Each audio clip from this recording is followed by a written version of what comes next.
There always is. The time Some is colonial now leaders, like Governor Grey, 8:45. hoped British-style healthcare would encourage Māori to assimilate into British society. But Māori were often very wary of hospitals. Imposter! 19th century hospitals were dangerous, unhygienic places until the T.I. 1860s. machine time, me taking In the 1860s, the New Zealand Wars happened, and a lot of those early healthcare efforts were interrupted.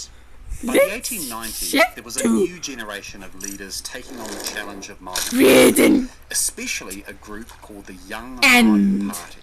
The Young Māori Party was a bunch of Māori men who had graduated from the Anglican mission Theote College in Hawke's Bay. Many of these guys went on to become lawyers, historians, politicians, and doctors. They wanted to bridge the gap between Māori Oh my and God. Pākehā, encouraging both the Such adoption a of kill. new knowledge and the Like preservation his of black- aspects of Māori culture. For example, the Ngāti Mutunga leaders, Maui Pomare and Te Rangihiroa, also known as Peter Buck, travelled around Māori communities in the early 1900s, encouraging people to improve sanitation, dig new drains, improve ventilation, and set up latrines, basically old-fashioned outside toilets or long jobs. And when the GG. Kaumātua complained to Te Rangihiroa that latrines were a Pākehā invention with no role in the Māori world, he didn't dismiss those concerns.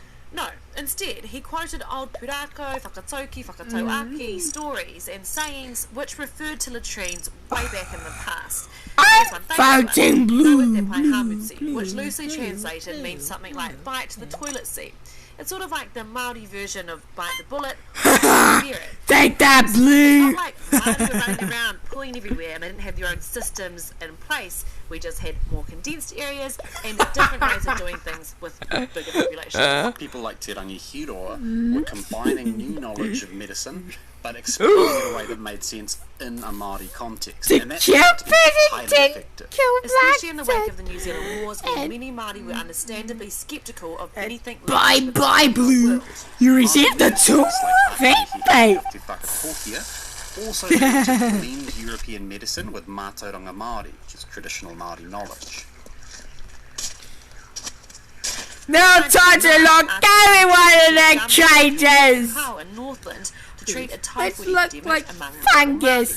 Māori. She took a hardline approach, scolding patients who Hey, refused to accept new Salvador styles of medical Combs. treatment, and the community Let's- turned on her and refused to listen, Let's- although that technique can sometimes work. One But fancy Akini banana. Hay learned a lesson from this. She wrote in her And journal chow. that Great Wait. discretion must be used not to offend the patient's beliefs. Stop right And there, at the same wait. time, uphold one's own mission. Ha! Later, There. when Akinihi was treating another outbreak in Hiruharama, Jerusalem, on the banks of No, the Whanganui wait. River, she changed tactics, encouraging the community to work with her rather than ordering people around. And it OMG. worked. Whānau worked with her to Maroon. dig drains, move homes to high Just ground, and wrote isolate in. sick people. That's it. I am totally. And around 1890, thanks to a combination of increasing immunity, improved sanitation and better access to food, the national Māori population started recovering.